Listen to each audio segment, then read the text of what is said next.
आज टाटा मोटर्स, सोना बीएलडब्ल्यू, मदरसन सुमी वो सब स्टॉक ऑलमोस्ट 5 से 6% अप रहे। तो क्या रीजन है? और उसके पीछे एक बड़ा रीजन जो है, कल जो ट्रम्प ने बोला कि भाई मैं ऑटोमोबाइल इंडस्ट्री और ऑटो पार्ट्स वाली इंडस्ट्री पे मैं शायद सोच सकता हूँ कि वहां टैरिफ कम किया जाए या इनिशियली रोक दिया जाए। क्यों? क्योंकि काफी सारे ऑटो इंडस्ट्री ने आके बोला है कि भाई ये हमें हमको प्रॉब्लम हो रही है, और फैक्ट्री सेटअप या जो मैन्युफैक्चरिंग सेटअप की बात कर रहे हैं ट्रम्प वहां, तो उसमें टाइम लग सकता है। यही बात सुन के आप देखो, मेजर ऑटो कंपोनेंट्स के जो मैन्युफैक्चर होते हैं, या टाटा मोटर्स हो या एमएनएम, कुछ कुछ स्टॉक्स काफी ऊपर गए हैं। तो क्या ये ऑटोमोबाइल इंडस्ट्री के लिए सबसे राहत वाली बात है? अब यहाँ से आगे कोई प्रॉब्लम नहीं है, वही आज हम लोग थोड़ा डिटेल में डिस्कस करेंगे। उसके लिए थोड़ा हिस्ट्री जानना बहुत ही जरूरी है। क्यों?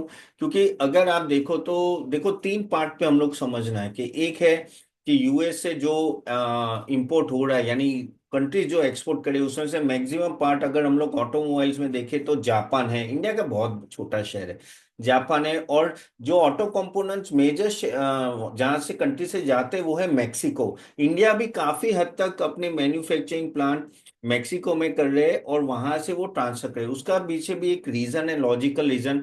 खास करके मदरसन सुमी और ये सब है, सोना बिल्डब्ल्यू और बहुत सारी कंपनीज में नाम दूंगा, उनके सेटअप मेक्सिको में वहां से कर रहे हैं। तो अगर इनिशियली आपको पता हो कि ट्रम्प ने क्या बोला था, ट्रम्प ने बोला था कि भाई मैं अप्रैल 3 से व्हीकल पे टैरिफ लगाया था 25%। इवन ऑटो कंपोनेंट्स में भी मई 3 से 25% की बात हुई थी। ऑलमोस्ट 460 बिलियन का जो इंपोर्ट हो रहा था auto and auto ancillary parts का, वो यूएस में हो रहा था। ओके, उसको टारगेट किया। उसमें से उन्होंने क्या किया, उसमें दो कंट्री मैक्सिको और कनाडा को एग्जाम कर दिया यूएसएमसीए की वजह से, जो उनकी ट्रीटी ऑलरेडी मैक्सिको और कनाडा के साथ है, खास करके मैक्सिको के साथ। और बाद में अभी क्या बोला कल, कि मैं कंसीडर कर रहा हूँ पॉज करने के लिए। ओके, तो वो एक बड़ी बात है। देखो, ऐसे भी जो मैं बोलते आ रहा हूँ कि ट्रम्प अभी काफी नर्म हो चुके हैं और काफी सारे चीजों पे वो थोड़ा नीचे ला रहे हैं। क्यों? क्योंकि उनको पता है कि सडनली ये सब प्लांट्स रातों रात तो ओपन नहीं हो सकते। तो ओवरऑल अगर हम लोग फिनिश गुड्स की बात, फिनिश कार्स की बात करें, तो टाटा मोटर्स एक बड़ा कंपनी है जो लैंड और जैगुआर के थ्रू वहां भेज रहे हैं। ऑलमोस्ट 23% उनका ऑलमोस्ट जेएलआर का एक्सपोर्ट यूएस में हो रहा है। तो उसके वजह से ऑफ कोर्स ऐसी कोई बात आती है उनको फायदा होगा। उन्होंने तो अपनी कहते हैं ना, लॉजिस्टिक्स भी रोक के रखी हुई है। उन्होंने बाद में जब से ये टैरिफ लगे तब से वहां यूएस में भेजे नहीं है।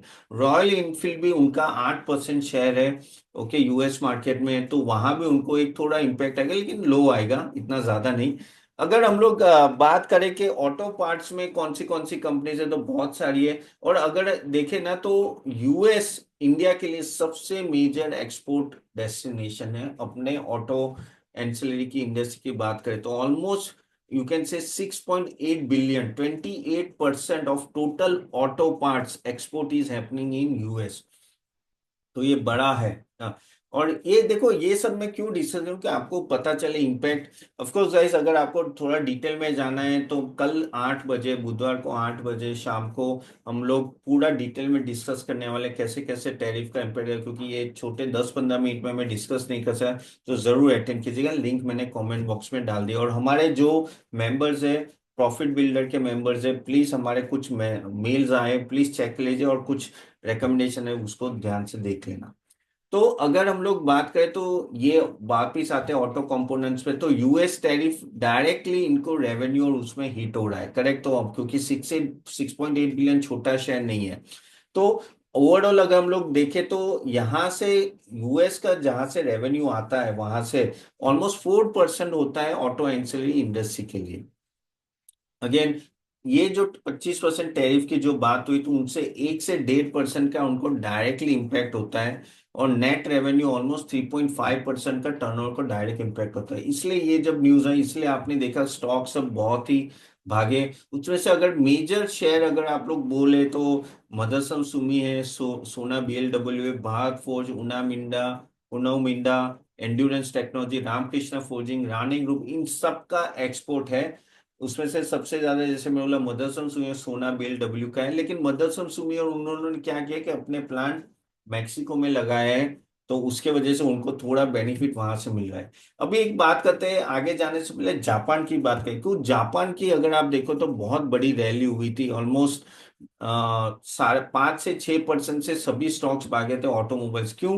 क्योंकि जापान $40 बिलियन का एक्सपोर्ट कर रहा है, और जापान ने तो ऑलरेडी घुटने टेक दिए यूएस के सामने। उसको पता है कि अगर ये सब बंद हुआ, क्योंकि उनका जो टोयोटा ले लो या अपना होंडा ले लो, उनका बड़ा एक्सपोर्ट है। ऑलमोस्ट 1.7 से 2 मिलियन जापानीज व्हीकल वहां शिफ्ट होते हैं, यानी बड़ा शहर है, बहुत ही बड़ा शहर है।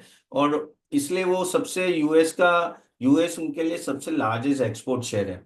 तो ऑलमोस्ट 50% उनका जो एक्सपोर्ट होता है वो यूएस में ही होता है। $17 बिलियन का अराउंड उनका जो एक्सपोर्ट वहां है।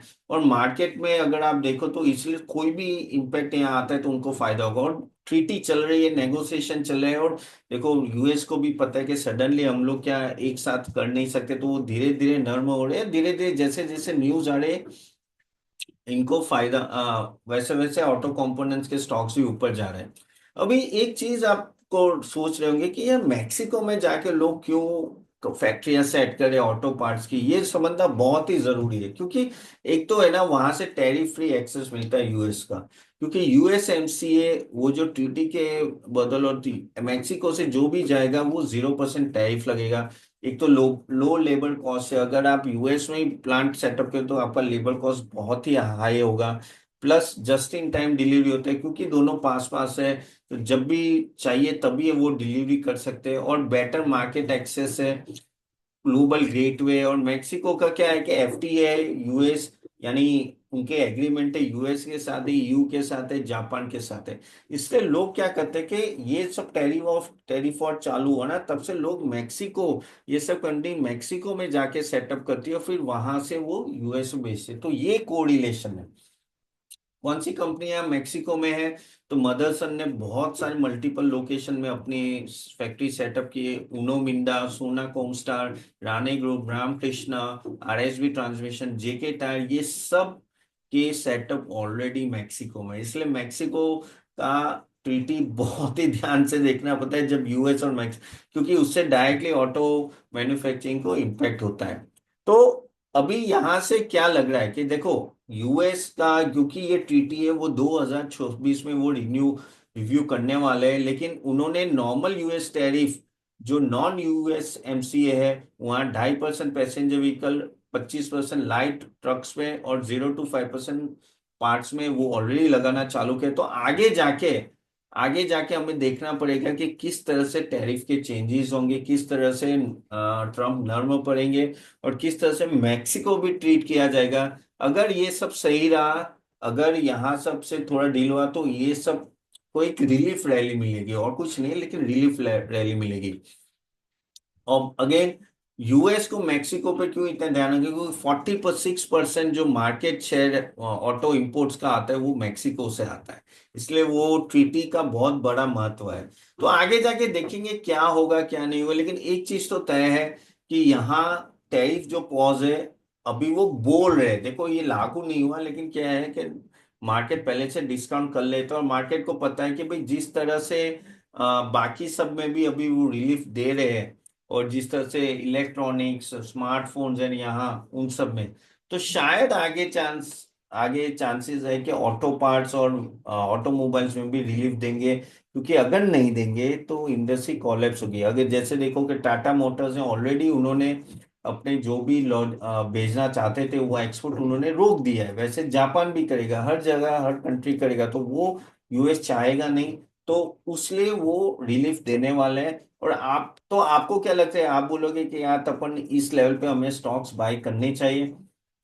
मेरे हिसाब से ये एक पॉजिटिव न्यूज है, लेकिन ये स्टार्ट हुआ है, देखना पड़ेगा आगे आगे। लेकिन शायद, और ये जो आप ये सब ऑटोमोबाइल्स और या ऑटो एंसेली कंपनीज में जो एक्सपोर्ट करते हैं, उनका शायद आपने बॉटम देख लिया है, यहाँ से शायद उस लेवल पे ना जाए। क्योंकि आगे जाके मुझे अच्छा ही लग रहा है कंपेरेटिवली बुरा। तो एक तरह से ये रिलीफ रैली है।